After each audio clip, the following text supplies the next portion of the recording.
everybody, welcome back. Today we're making a carrot cake, and this was requested by my loyal viewers, Joan and Mariah. Both requested a carrot cake, and I am so happy you did. This is one of our family's favorite cakes. I've been making it for my dad actually since his 45th birthday, which was almost 30 years ago now, if you can believe it. And so it is a tried and true recipe, and it's so delicious. You can make this as a sheet pan cake or as like a 3-tiered cake, and either way, it's always a crowd pleaser.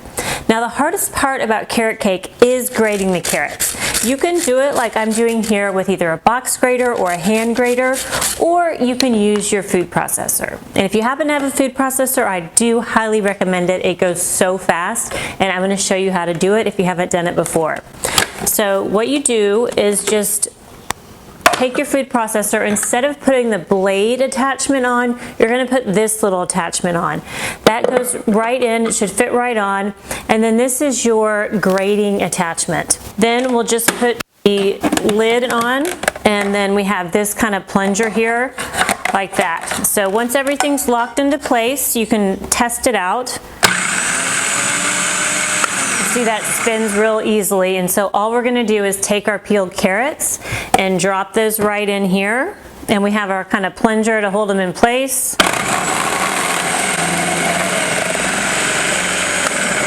And there's your grated carrots. So easy and so fast. I'm going to do that real quick with all of these. Pop those in.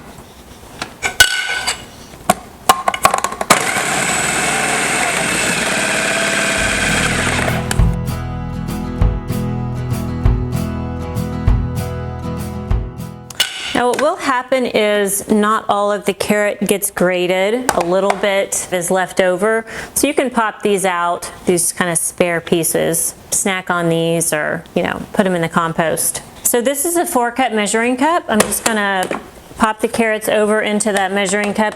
You don't want to pack it in, that would be too much carrot, so just gently kind of set it in there.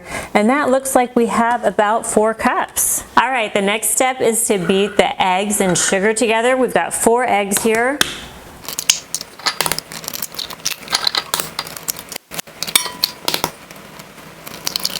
Now we'll add 2 cups white granulated sugar. So I am going to use my stand mixer for this. You could certainly use electric beaters if you prefer. We're going to go ahead and beat it for about 2 minutes. You really want to whip a lot of air into this. Carrot cake is a fairly dense cake, so this is a great way to get some air and a little bit of lightness in the cake.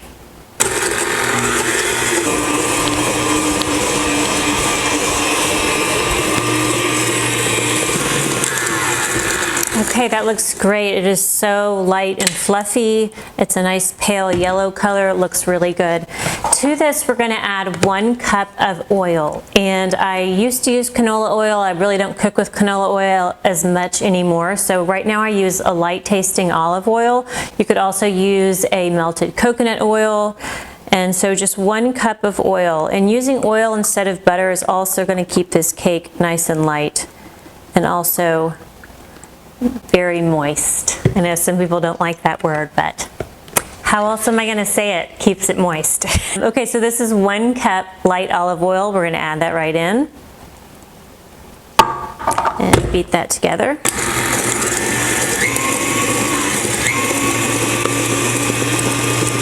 Next up, we have our 4 cups grated carrots. Those go right in. And we'll just give that a quick mix.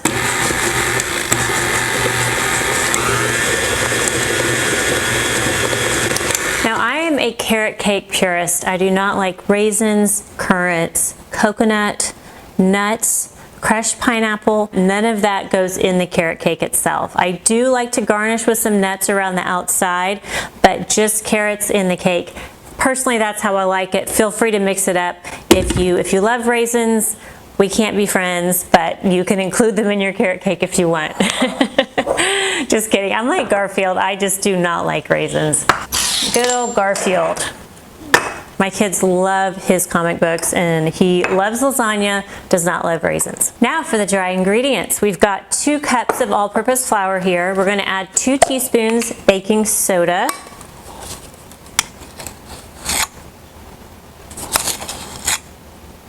Next is salt. Now we're gonna add some cinnamon and nutmeg, and I know I'm probably gonna get some pushback from this. I use a full tablespoon of cinnamon in this carrot cake, and I'm telling you, it is delicious.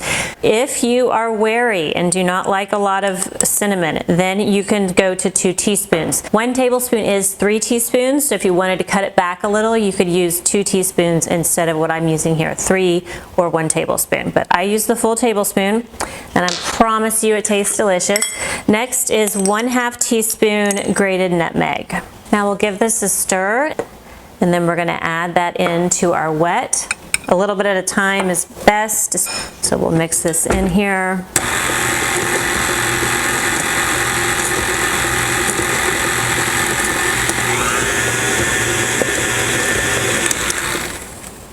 With cakes, whenever you're adding dry ingredients too wet, you don't want to overmix. You just want to mix to combine.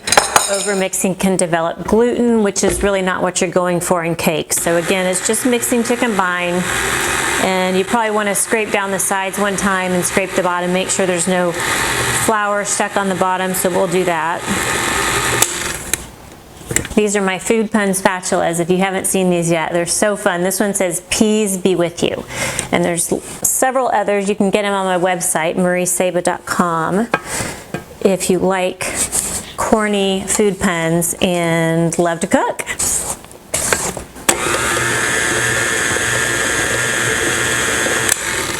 And the carrot cake batter is done. Wasn't that easy? I think so. Now we'll set this aside and get our pans ready to go in the oven. And I do have the oven preheating to 350 degrees.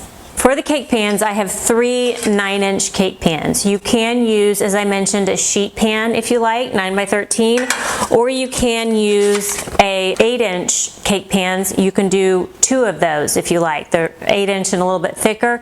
Any of those will work. You'll have to adjust the baking time a little, and I will have that all on my website, mariesaba.com. We're going to use 3 9-inch cake pans, and I have some softened butter here. If you like to use baking spray, feel free to use that.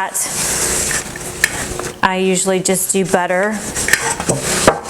And this, you definitely want to get it nice and greased with your baking spray or your butter. You want to make sure that the cake will slide out easily. I think I heard the Barefoot Contessa say, "What good is a cake if you can't get it out?" And I gotta agree with her, right? So we'll go ahead and pour our batter about equally into each of these cake pans.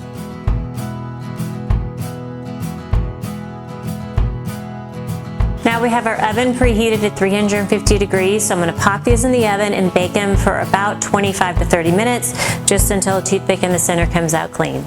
All right, for the cream cheese frosting or the cream cheese icing, whichever one you call it, I still can't decide. I go back and forth. So let me know in the comments, is icing on a cake, is it icing or frosting, or does it matter? I'm sure somebody on the internet's going to have a strong opinion about it, and so feel free to leave your opinion in the comments.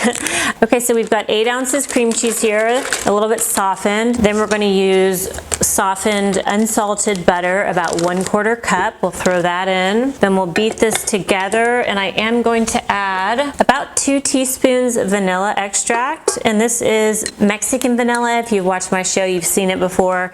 I use it really in all my recipes. I love the flavor, and it's cheaper if you buy it in bulk like this. So if you want the link, let me know. I'm happy to give it to you, and I'll also put it in the recipe. Now we'll mix this up until nice and smooth.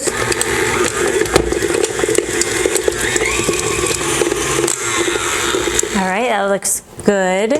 Now we'll add our powdered sugar or confectioner's sugar, and I used to always say, kind of jokingly, you should never have a scale in the kitchen. Because who wants to get on a scale in the kitchen, right? But now I'm actually a fan of having a food scale in the kitchen. It is helpful from time to time. So basically I'm gonna pop the bowl on there and then turn it on and tare, which will even it out, zero it out right here, and have it on ounces.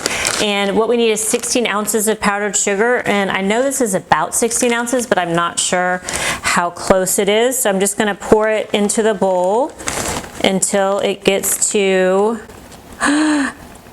15.56 ounces. So that is pretty darn close. And to this, something I've been doing recently, you don't have to, is you can add a little salt, maybe just a 1/2 teaspoon or so, to the powdered sugar. You know, salt, as we've been learning kind of more recently, really rounds out and brings out flavors even of sweet things. So if you want to add a little pinch of salt, you can.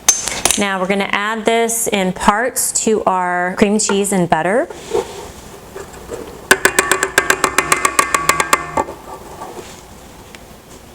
Mix this in slowly at first. You don't want powdered sugar going everywhere. I'm going to scrape down the sides a little here.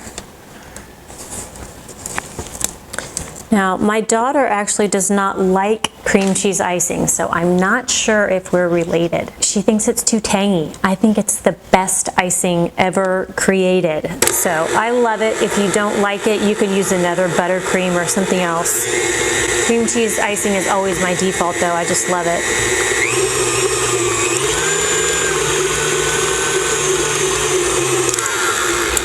There we go. A little more.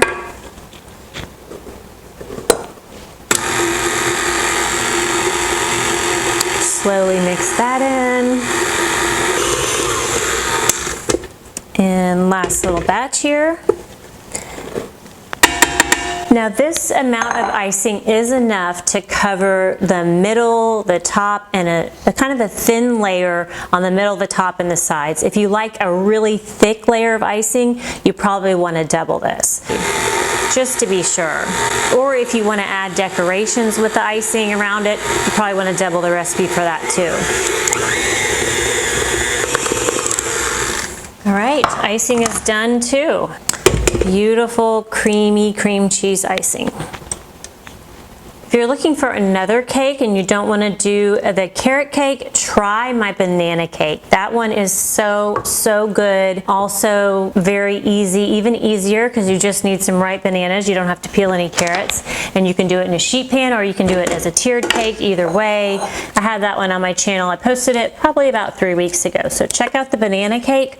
Or if you're wanting something really festive, check out my bunny cake. That is one that we've been making every Easter for years. My kids love to make it and it's so simple. It's just a box angel food cake. So check out the bunny cake if you're interested in something festive for spring. Okay, the cakes are out of the oven and they are cool. It is time to put together our cake. So I have a cake stand here, great home goods purchase. I love my white cake stands. I'm just gonna gently kind of pull it down with my little spatula here. Everything looks pretty loose, so we are good to go. And I'm just going to use my hand to kind of guide it down onto the center of the cake stand. There we go. And we'll add some icing.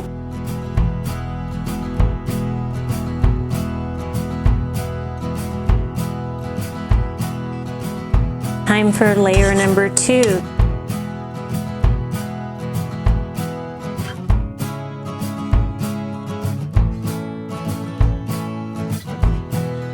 And now for the final layer.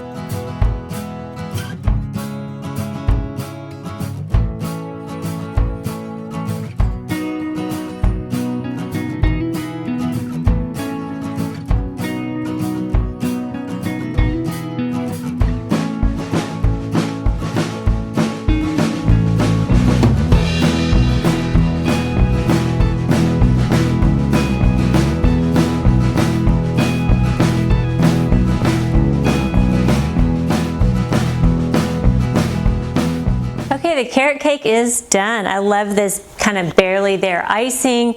So this is ready to serve, or if you like, you can add some nuts. I have some walnut pieces here, and it's real simple. You can just kind of press these in against the side. Nothing fancy, but it adds a little extra. And also add some nuts if you like nuts with your carrot cake.